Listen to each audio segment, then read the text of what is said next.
ഈ year RRBയുടെ result വന്നപ്പോൾ ഞാൻ ഓൾമോസ്റ്റ് ക്വിറ്റ് ചെയ്യാനുള്ളൊരു പ്ലാനിലായിരുന്നു. എൻ്റെ പേര് അനുശ്രീ, പയ്യോളിയിൽ നിന്നാണ് വരുന്നത്. ഞാൻ SBI ക്ലർക്ക് 2024 ആണ് ക്രാക്ക് ചെയ്തിരിക്കുന്നത്.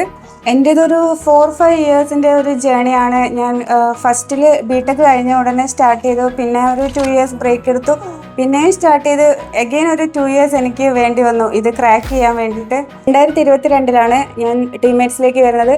എനിക്ക് ഒരു കുട്ടിയുണ്ട്, 4 ഇയേഴ്സായി. മോളുള്ളത് കൊണ്ട് വളരെ ടൈം മാനേജ്മെൻറ്റ് വളരെ ബുദ്ധിമുട്ടായിരുന്നു. ആ സമയത്തൊക്കെ സാറുമാരാണ് എന്നെ കൂടുതലായിട്ട് സപ്പോർട്ട് ചെയ്തിട്ടുള്ളത്. എനിക്ക് വേണ്ടി ഒരു സ്പെഷ്യൽ ടൈം ടേബിളൊക്കെ സാറ് പറഞ്ഞു തന്നിട്ടുണ്ടായി. ഇവിടുത്തെ ലൈബ്രറിയും ഇവിടുത്തെ റിസോഴ്സസൊക്കെ മാക്സിമം യൂട്ടിലൈസ് ചെയ്തിട്ടാണ് ഈ ഒരു പൊസിഷനിലേക്ക് ഈ ഒരു എക്സാം ഇപ്പോൾ ക്രാക്ക് ചെയ്യാൻ പറ്റിയിരിക്കുന്നത്. ഇവിടെ കിട്ടിയ സപ്പോർട്ടൊക്കെ പറയാതിരിക്കാൻ പറ്റില്ല. ഇപ്പോൾ ഇത് ക്രാക്ക് ചെയ്ത് ഈ ഒരു പൊസിഷനിൽ ഇരിക്കുമ്പോൾ ഭയങ്കര സന്തോഷം തോന്നുന്നുണ്ട്.